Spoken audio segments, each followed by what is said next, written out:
Hey guys, my name is Emily and I am co-host here on All of the Movies, a channel dedicated to discussing all of the movies. By the title, you already know what this video is, a discussion on the last Avengers movie, Endgame. Unfortunately, I haven't seen it yet because, well, I'm in my car filming this because busy. But I did want to at least let you guys know that the first portion of this video is going to be a spoiler-free review by Erinn and our newfound lovely guest, Kevin.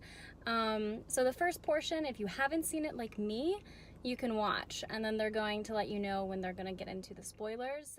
If you have seen it because you're awesome and, win at being a nerd, then you can skip to this timestamp. Erinn will insert here. And they'll discuss a spoiler version and review the movie that way. Anyways, just wanted to let you guys know that, and bye. Let's go get this son of a bitch.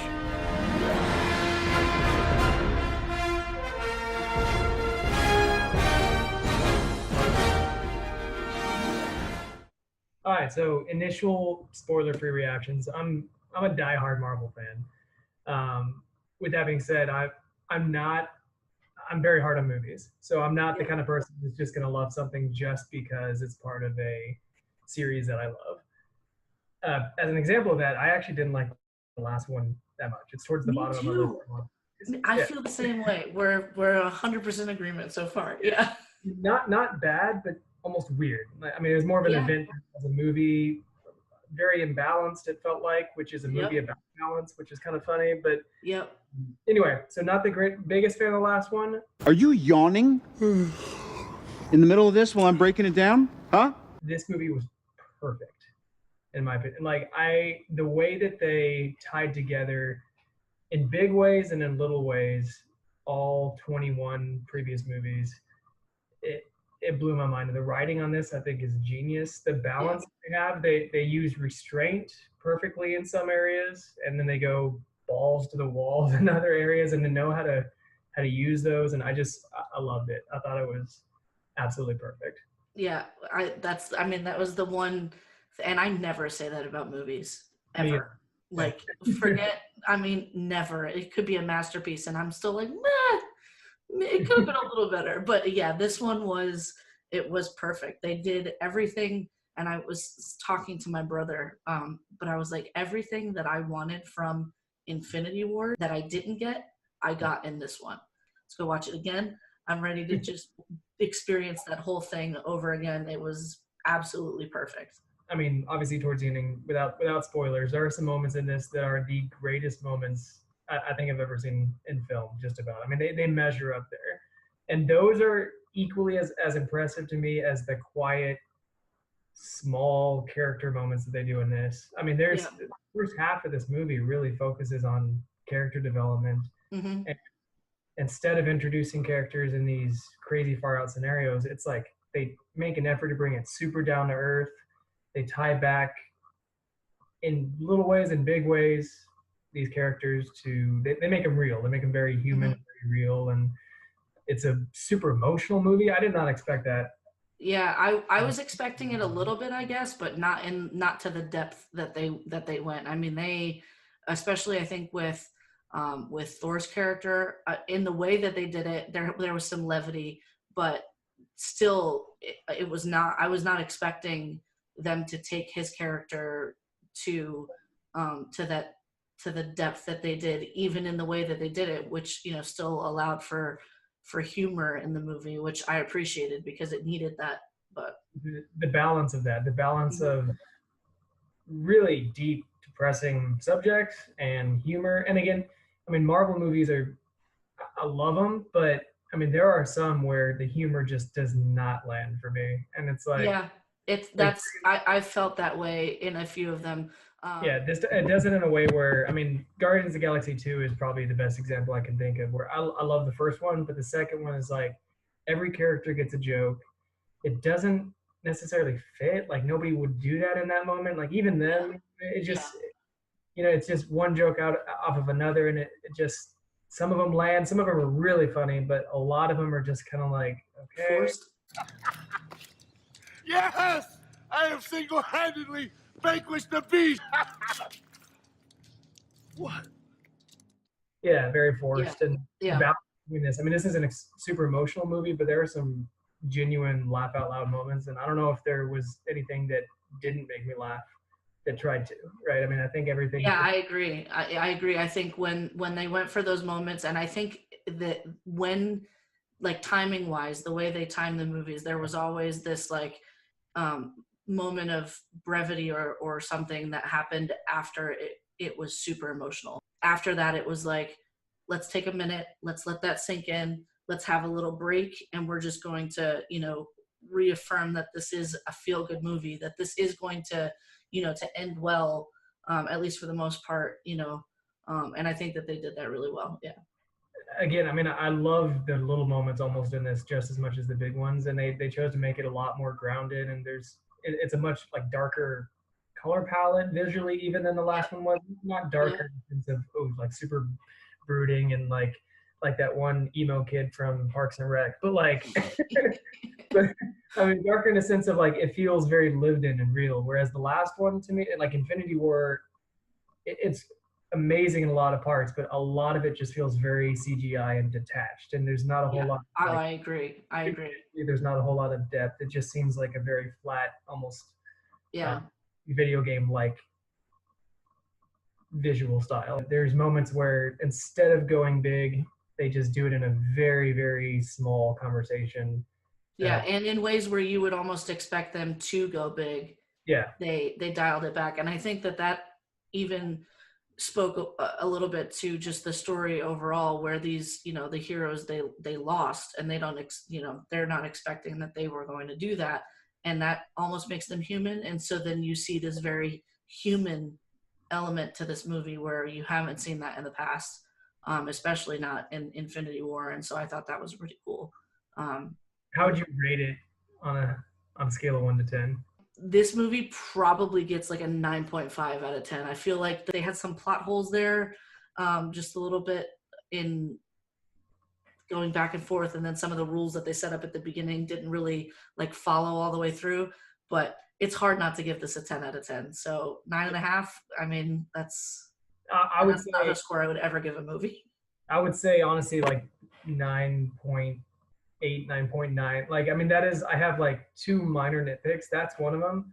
And a lot of that, honestly, I mean, the writers and directors have kind of I mean, they did a good job of throwing enough in there without it sounding like a exposition dump to kind of explain. Yeah, because they had to explain it without explaining it, and I thought they did that really creatively. And a lot of the main stuff I was kind of confused about at first, but then like kind of thinking through it, and I've seen it twice now, so seeing it a second time kind of helped them like, oh, okay, that's not actually a plot hole like I thought it was.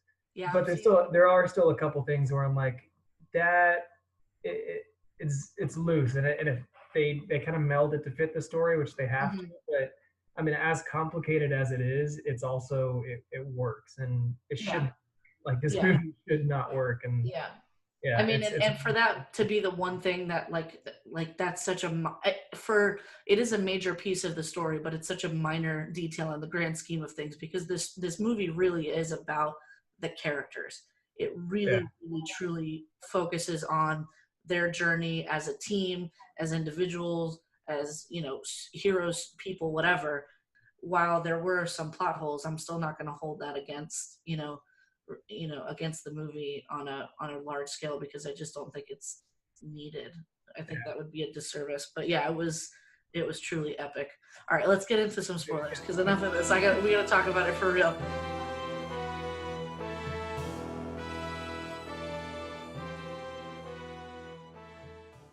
Let's get to the real big things. Let's talk about Iron Man and Captain America, because one, we can talk about Black Widow too, because those are the 3 characters, right, that we see their story end. Although Black Widow, there's that prequel coming out, so her time in the MCU is not over. So let's start with. I knew, like, I figured either Iron Man or Captain America is gonna die.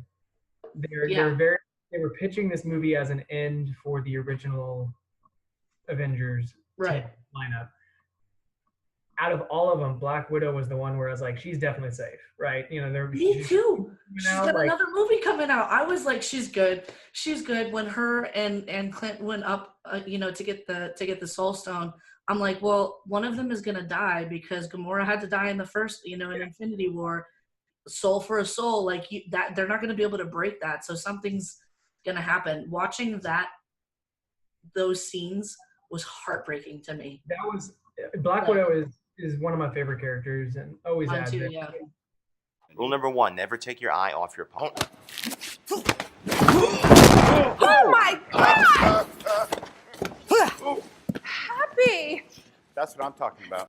It's Scarlett Johansson, sure, but the character herself, like, I loved the way that they tied all this in together because originally, so, she gives a little bit of her backstory.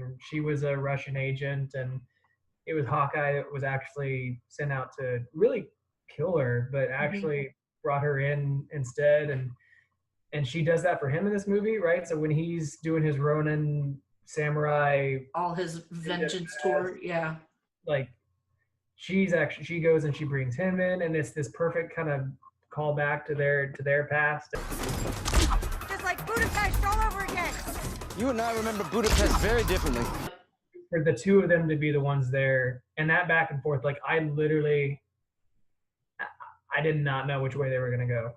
I know. I was like, at the beginning, I was like, it's got to be him, right? Because like he's all dark and broody, and so he's going to be the one who who sacrifices himself.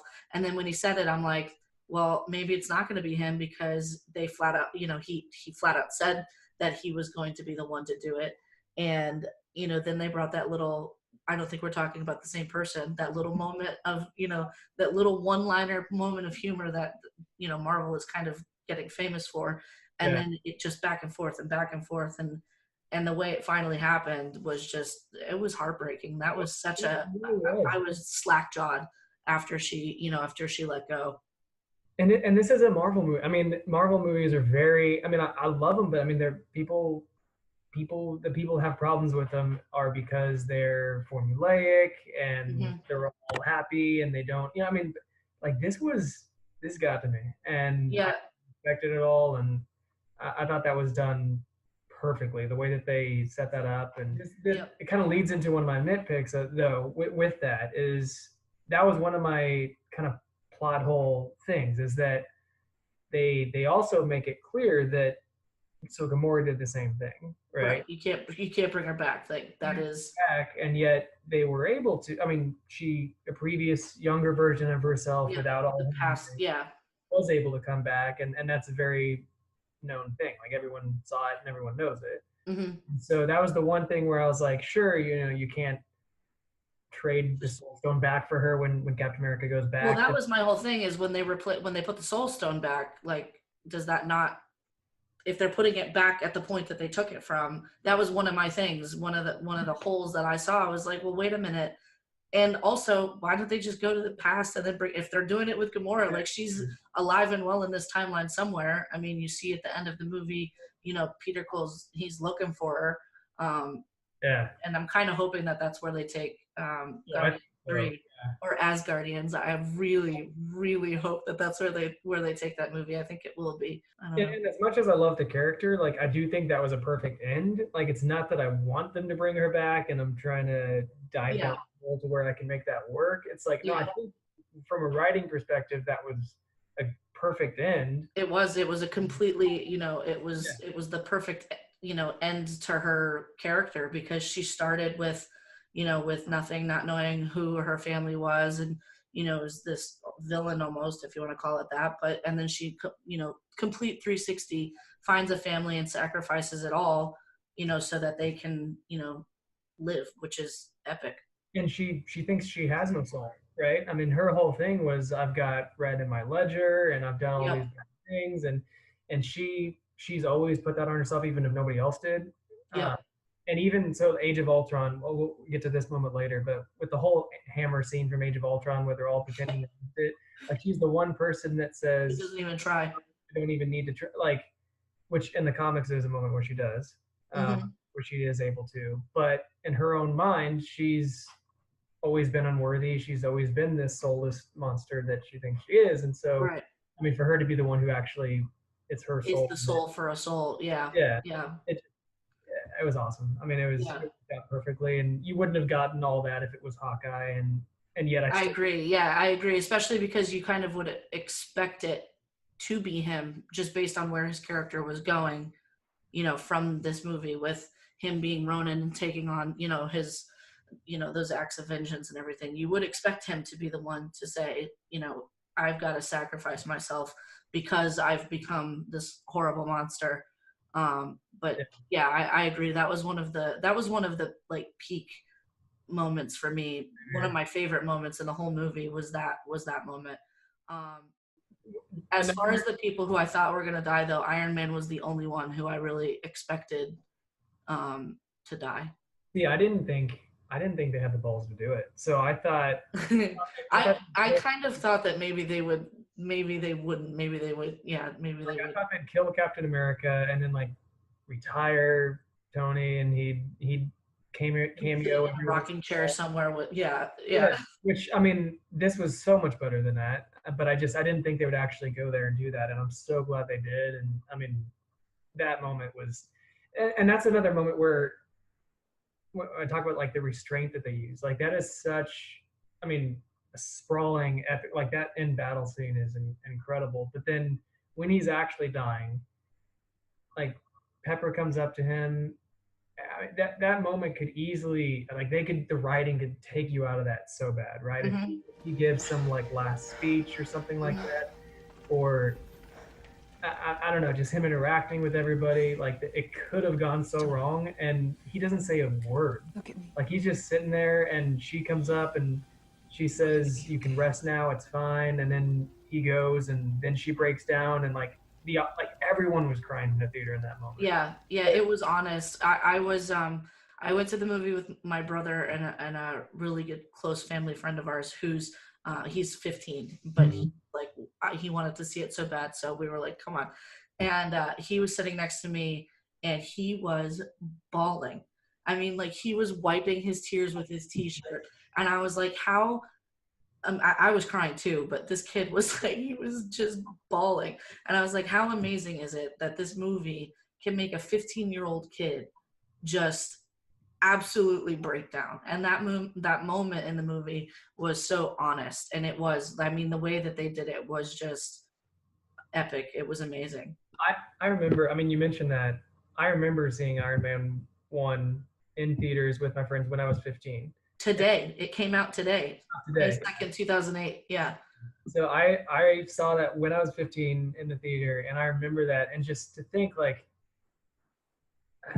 it blows my mind. And so that got me, and then the funeral scene like piled it on so much. Man. That funeral scene, I literally had just thinking about watching it is giving me goosebumps again, but I had goosebumps.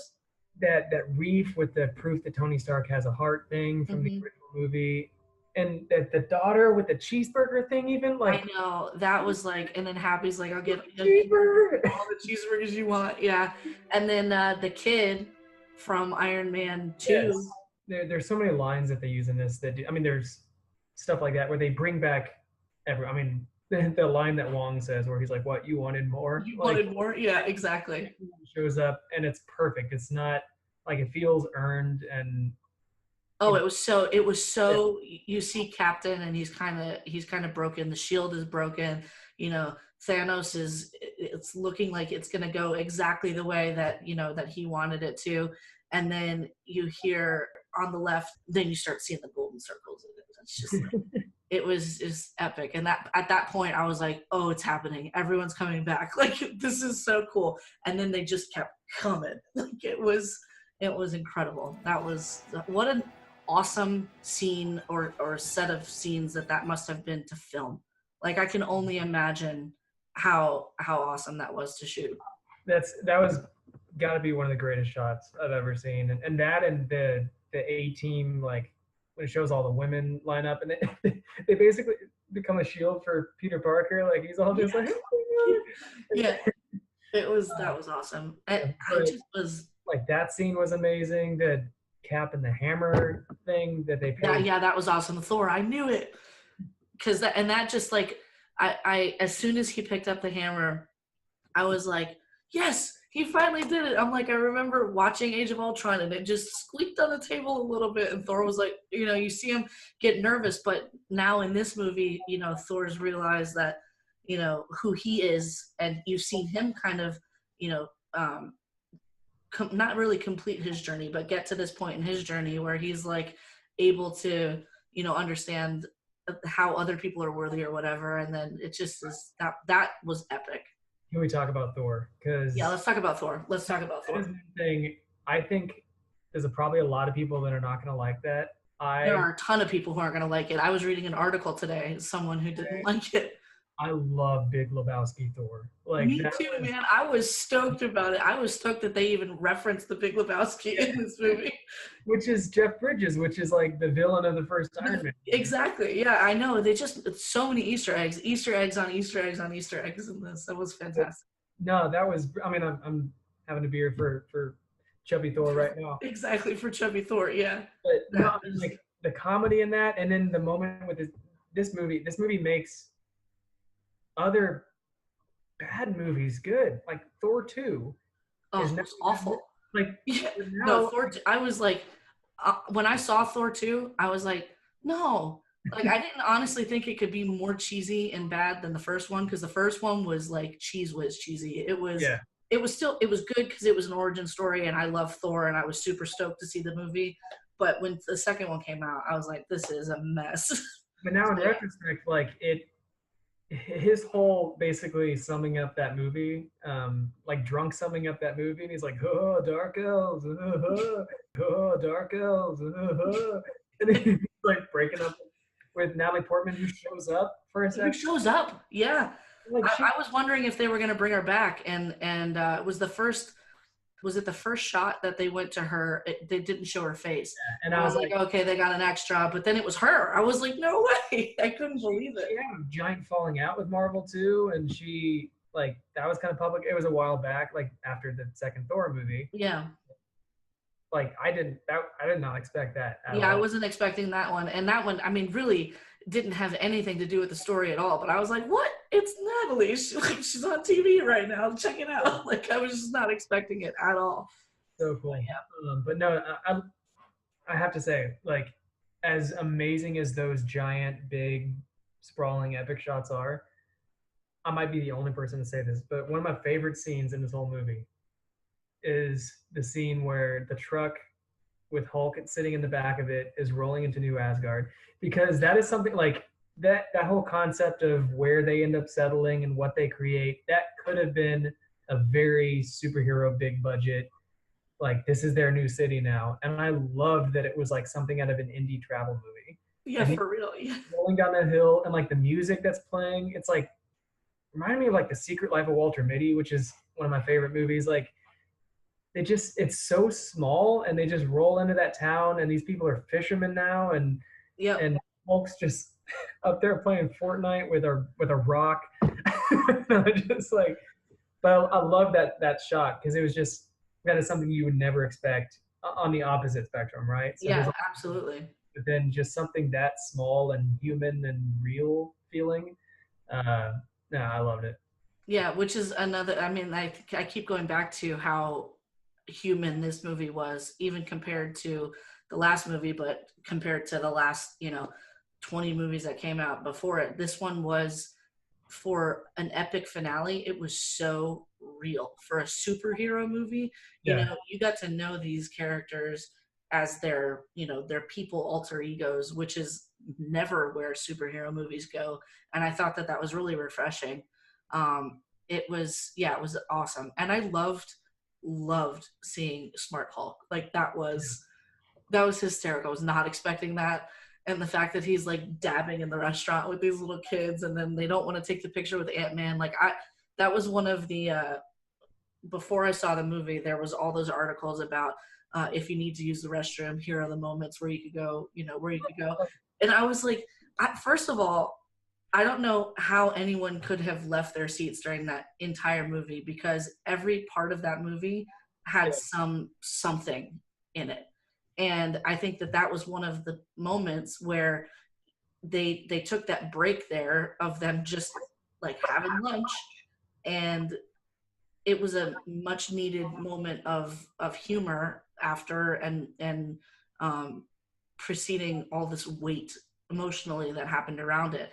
And you need that as a viewer to kind of come down, and if you miss that, then you're just rushing through the movie. But Yeah, well, and that's what I feel like Infinity War was missing, because you're right, the writing on there, like it needs those ebbs and flows, right? But Mhm. even from a visual perspective, there's so many ways that they could have done. Like they could have ran into him in a lab, right? And Mhm. he's in the lab, or they could have ran into him and he's in the middle of a battle somewhere or whatever. I mean, Right. but they're just sitting in a freaking Denny's, like eating. And it's not just like the writing that they do that, but the just visually, it's again the human element of all of Yeah. it. It's Superheroes got to eat. like And again, it took it back to them all eating shawarma in the end scene cafe, where they're just like, like after Avengers, where they were all toast and they just needed a break, and you could see, it took it back to that scene. And that was one of the scenes that I made me love those ending scenes, where even if they didn't mean anything, I always thought they were hysterical. But yeah, it definitely needed those ebbs and flows, and they hit the mark for sure. Yeah, it was just it was an all around epic movie. and from the, I mean, they do that from the beginning too, with like the cold open to Hawkeye and his family. Like the first minute and a half of that is like it's 100% a different movie than Hmm. like it Well, is. even the fact that they didn't do the typical Marvel music at the Yeah. beginning. Yeah. Yeah, that and just the feel of it, the tone of it, like Hmm. it's very, very grounded, very much different. I mean, and again, without feeling jarring, if that Yeah. makes sense. Like it's just very. It still felt like you were sitting in a Marvel movie. You weren't just walking into some other movie. But yeah. But I mean, then the fact that he didn't even see her dust, because we've already seen that, right? But so we know what's going to happen, but Right. he just turns around and she's gone, and we get that like panic and confusion. It just the way that they did this and balanced everything was just. Yeah. I mean, just that you get that whole sequence was really cool, because you get him reacting as a father, not reacting as an Avenger, right? I mean, as the audience what's going to happen, but he turns around and his daughter's just gone, and you see him panic as a father, because you don't see her, turn to dust. So he has no clue what's happened, and then he turns around the other way, and his wife and his two sons are gone too, and then boom, just cut to black. Like that's all you get. And then again, with the way that they go and they find Thanos right after he's used the Infinity Stones and then he just went for the head. That dude, Again, cut to black, and then that was it. Like, that dude was full get out of my swamp Shrek. Like, yeah. he was just sitting there with looking all deformed, growing his weed, and like they just come in. That was straight out of Shrek. Like he's just making his soup, trying to have breakfast, and then they're just yeah. Yep. So And fun. then that was like that moment. I didn't expect it at all. I really did not expect them to first of all have any interaction with him that soon in the movie, because that was the first 20 minutes, I think even less than that they had that interaction with him. And then Thor's like, I went for the head, like that's it. And then he disappears and goes to get fat, and like everybody else, like that's really the beginning of where we thought the story would begin, right? Because in all of the trailers and everything, they start with Cap, talking to the support group, and you start with all of the things that precede them, even, dealing with Thanos at all in the movie. You have no clue that that's happening, before the rest of it. And I just thought that was a brilliant bit of storytelling. One of the biggest audience reactions in this whole movie was just that simple title card, title shot where it says 5 years later, and it just does it very slow, because people lost their minds over a title card. Like it was just so unexpected that they kill him off that quick, and that the story just picks off. And I mean, for all the speculation and theorizing all of that, like people had, like it was very shocking, and Yeah, I don't think anyone expected it to take place that long after, even with the marketing and even with the trailers, suggesting that time had passed. I don't think anyone was expecting that it had been, 5 years. and I certainly wasn't. and that they would kill him, and then 5 years would pass. And then jump 5 years. Yeah, exactly. Yeah.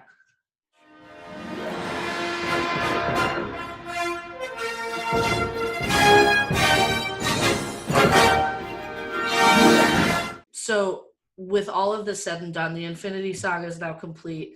You've got Thor may continue. I know his contract was up, and he said that he was, hanging up the suit. But then they've got him kind of not really wrapping up his story because he's kind of got this whole new vibe with the Guardians of the Galaxy, which I really hope that they kind of go that route, because that is a comic, like that's straight out of the comic books, the As Guardians of the Galaxy. So I would be stoked to see them together, especially the chemistry that Chris Pratt and Hemsworth have together. They're hysterical. Hemsworth is he's definitely staying around because they really just now found his stride after. I think so too. Rock and this, and like his comedy is, he's hit the timing of everything is perfect. And he's brilliant. Yeah. These subtle little ways, but like that one scene where he's like, of course. Like, that is the one thing we were quoting that in the car on the way back. Like, oh, we're going home. Of course. Like it was brilliant. Of course you are. And it was that, again, went back to Ragnarok for me, where he was talking to Banner about how he's his favorite. Nobody likes the green guy. He's dumb and stupid. Yeah. And then he's talking to Hulk, and nobody likes that guy. He's too smart. Numbers. It's like those moments for me in this movie with Thor were fantastic, and I really hope that they continue his storyline. I feel like they will. I feel like they owe it to the character to kind of continue past where they wrapped it up with this one. But they wrapped up, obviously they wrapped up Iron Man's story. They wrapped up Captain America's in a way that I was not expecting.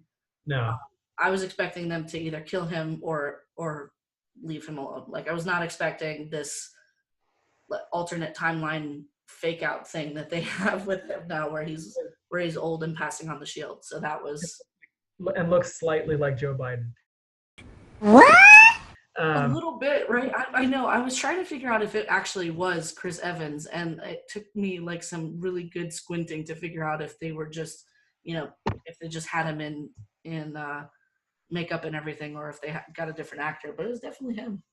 Yeah, and my theory before this was that he would die, and that he would have like a death vision of like dancing. I think that was what a lot of people were expecting, was him to die and then have this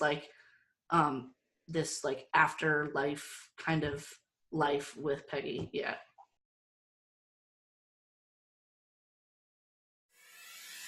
And that was the part that is confusing at first, where coming out of the theater, I was like, okay, so he was the husband that she had that they never named, right? Right, that's what I was trying to figure out, because like his picture's on her desk when he goes back. Yeah. And he sees it. And so then you start thinking back on the fact that she was married in the original timeline, but they never name her husband. Exactly. But you would almost think that if he was her husband, how would they not have crossed paths when he was with her? Yeah, the funeral, or when she's got her health issues or whatever, and all of that. Yeah, so that was weird for me. I'm still. The writers have actually come out and said that it's an alternate timeline.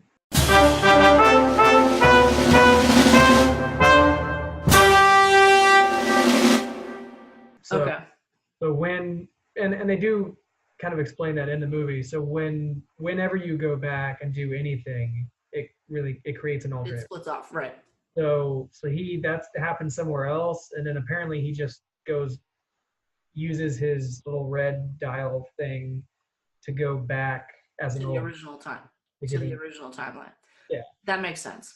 And that's kind of what I was thinking after reading the article that I read on how he must have been his own self in the original timeline. And then I was like, that doesn't make any sense. So it had to have been an alternate timeline because they flat out said it in the movie. If you change anything, which is, again, I think how we're going to get Loki continuing on in the MCU because he, absconded with the Tesseract and everything. And they've already said that he absconded. He didn't just get away, people. No, he absconded. Loki doesn't just get away; he absconds. Yeah, no, he ran off with that, and they've already said that he's got a TV series or whatever coming out on the Disney streaming platform. Yeah, so and that's how that's going to happen. So, are we ever are we ever going to get him? I guess we have to at some point. Maybe, I don't know. We don't have to, but are we ever going to get him back in the main universe, or is his thing just going off and wrecking? I don't know. I would think that if they've got this they've established alternate timelines at this point, right? They flat out did it. There's no going back now. So they've established alternate timelines, more than one, because you've got Loki's and then you've got Captain America's. So I think that they have to leave those open just in case they need them. So maybe you see some overlap between. And I think it would suit Disney well to overlap the TV shows and the movies. And it's something that they said that they were going to do moving forward, now having their own streaming platform, that they were going to kind of unite the TV universe with the movie universe. So I think yes, but I don't know how they would do that. It would be an interesting. And it gives them a way to.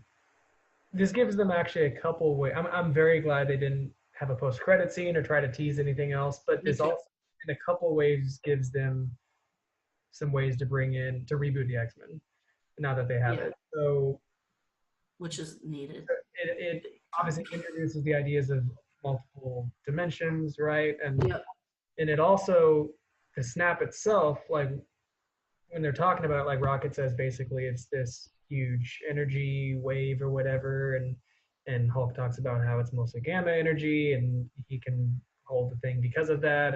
And basically this gigantic energy blast of radiation, could easily be their way of saying, hey, a certain percentage of the people that come back from the snap 5 years later have mutated genes now. That's an interesting theory. I like that. That's an easy way to, it doesn't have to be all of them, right? But that's an easy way to justify melding the two and bringing them. Yeah, I'd be down for something like that.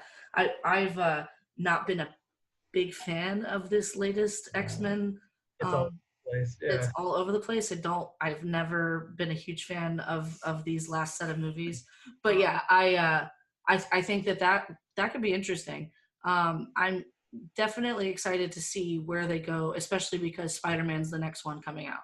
I'm excited to see where they go from here and what, if they're going to introduce, a new big bad right away, or if they're going to do it, kind of more drawn out, which they, I guess, necessarily didn't really introduce Thanos right away either.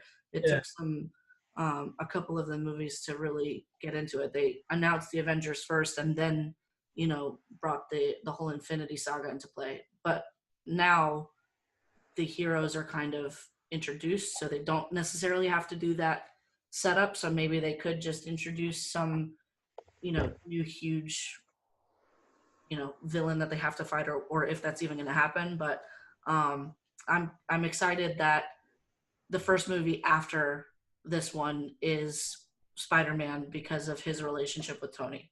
Yeah. Because of the relationship that you see even in just the last two movies, with how heartbroken he is, after Peter vanishes, and then we see their, reaction when they come back and that hug and everything.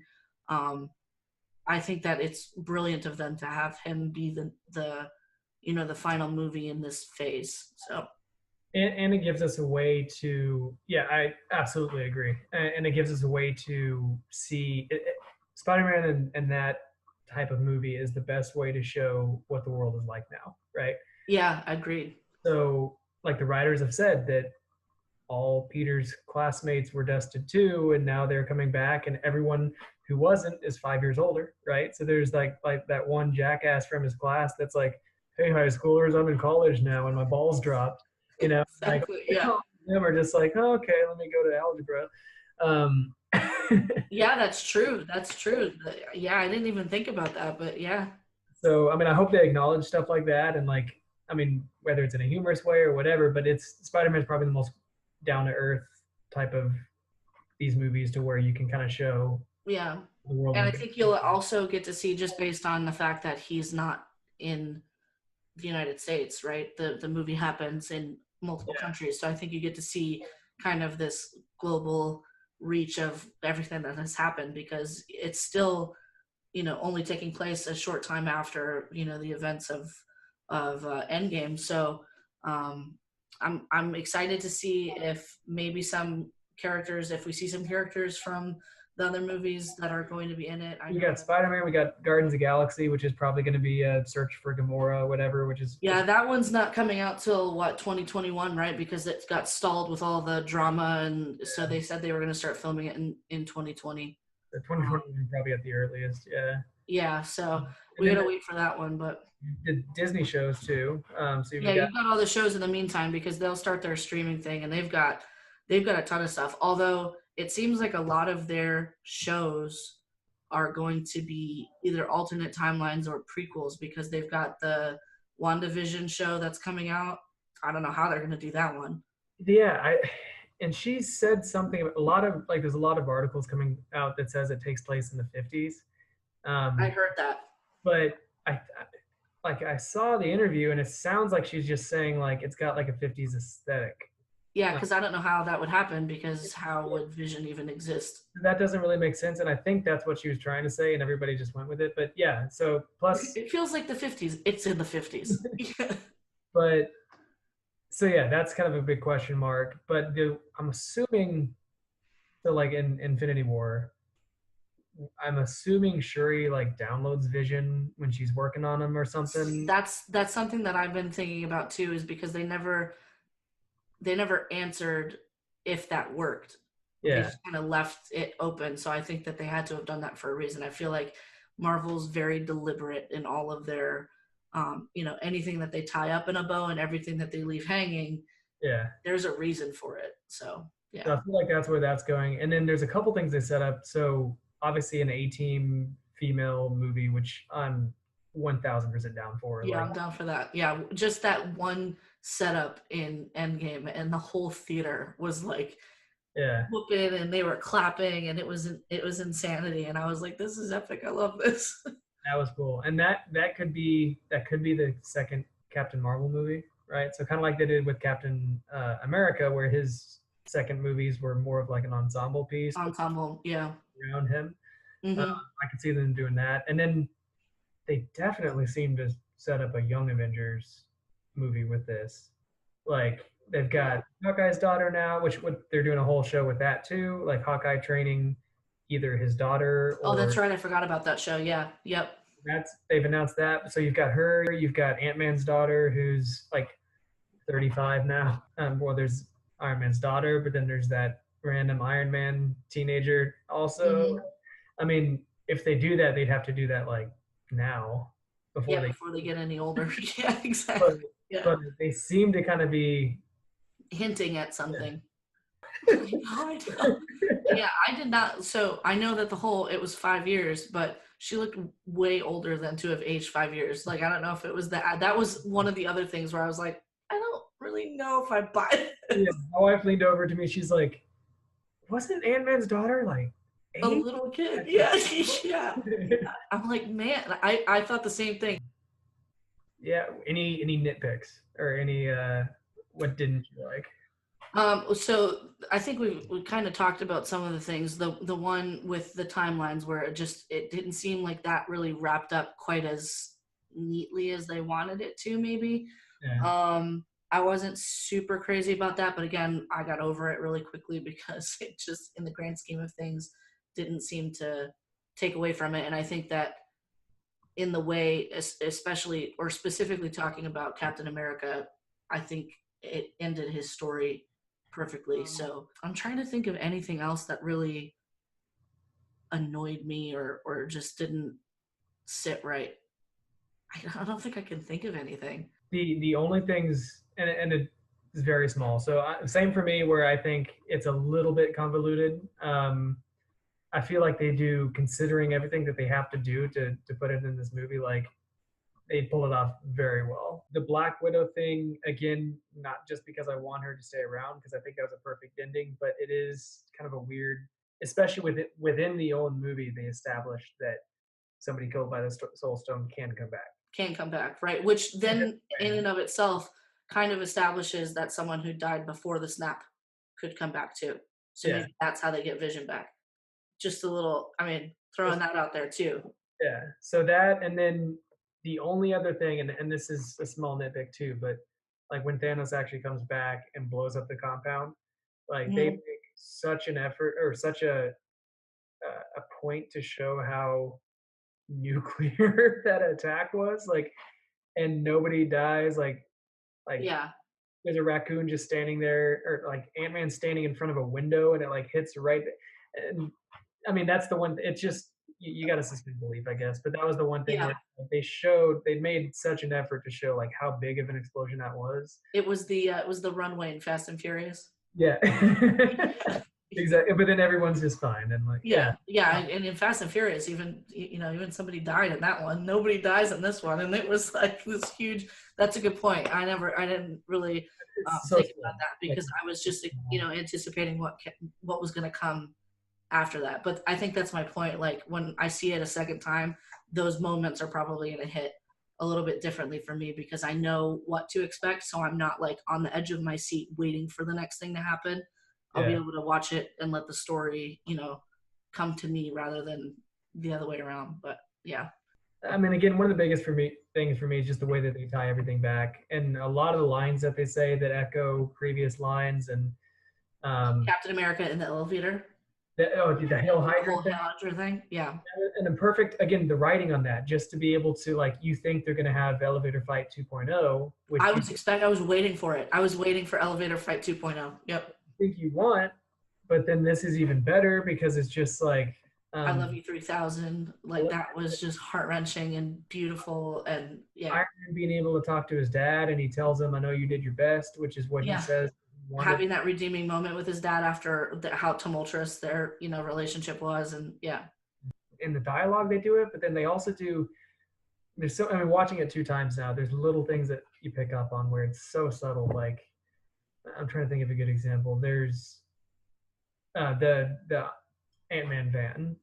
When it's in storage unit 616, which is like the main Marvel universe. And when Black Widow is like running the Avengers and like updating everything and keeping track of everything, there's like a pair of ballet slippers there, and they're not even acknowledged. It's just in the background, it's in the background.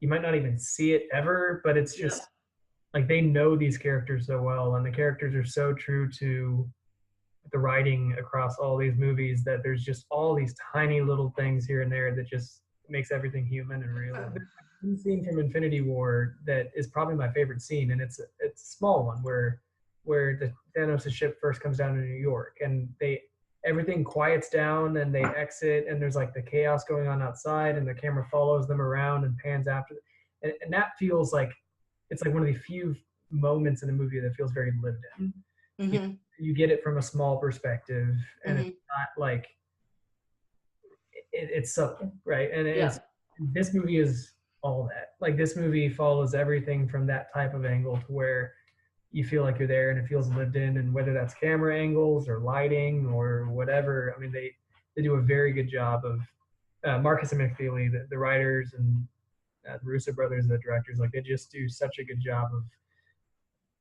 grounding it and making it lived in, and the perspective is much different. And when they do that, I mean, when they lay that groundwork and they make you feel for the characters and become attached to the characters, you can put Peter Parker on a Pegasus and it works. Like, I mean, like you can do that, and because not even question it. Because you've established it already and you're already invested, and It makes you root for them that much more. And I think that I go back to that all the time, where if you can get the audience to connect on some level with the protagonist in a movie, even if the protagonist is a bad guy, you're going to root for that person so much more than you would if you couldn't connect to them at all. And you rooted for them so much more because you could connect with them. Yeah. And one thing I don't want to forget about it either, because the music on this too. Incredible. Which is one thing, and there's like a bunch of video essays and articles out there about how Marvel kind of basically the music all kind of blends together and sounds pretty much the same, and it's kind of true. But the music in this, it's like I've been listening to the music on Spotify. The album's out on Spotify. And Alan Silvestri is the guy's name, and he genius. Back to the Future. Yes, he's it's which is funny. I didn't even catch that. Yeah. Yep. He blends in themes, individual character themes or themes from other movies, and he'll take it to a major or minor note, and like so you recognize it, but it fits and it blends together with everything. It's just, as a music nerd, I don't know, like and just the little subtle notes that he hits where they're not even the full scope of the song. He's a genius at subtlety in his music, and I think that it worked so well in this movie. And with that one song, listening to it without even watching the movie, you feel the weight of whatever is supposed to be happening in the movie. And if you listen to it after you've watched the movie, it takes you right back. I mean, you go right back to that scene, and that just, to me, is uber successful. And for such a, in the grand scheme of things, music is so important to movies, but people don't give it the due credit that it deserves. This one is like, this movie, they just did such a fantastic job. It was a perfectly balanced movie. It was definitely as everything it was everything. Yeah, it was everything it should be. It was and that's what I said. It was everything that I wanted Infinity War to be and wasn't, and it was everything that I needed from this movie to wrap up, 11 years, 20, this is 22 movies.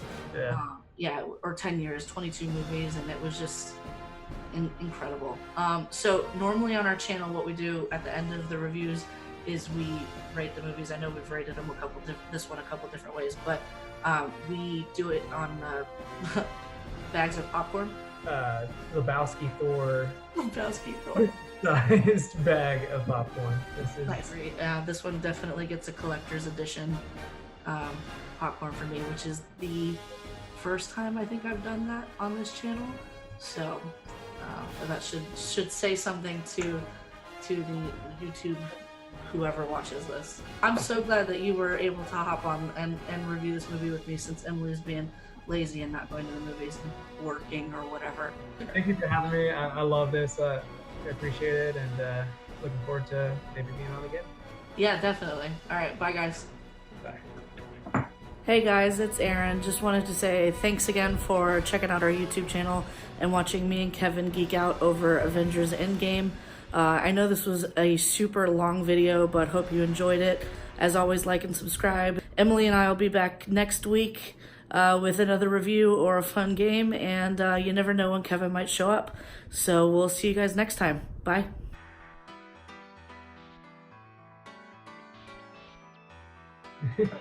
I think this movie is slightly better than edit this out, but slightly better than what's the Italy movie with the sunset and the oh my goodness. Yeah. Why can't I think of it now? Where the Red Fern Grows is literally the only title that's in my head right now. Under the Tuscan Sun. Under the Tuscan Sun. But I hated that stupid green screen. So stupid. That cracked me up so hard. I was like, what? It's the dumbest scene in the whole movie. It's like, it's supposed to be the climax of the movie pretty much. And they're like, oh, green screen. Everything is nighttime. So stupid.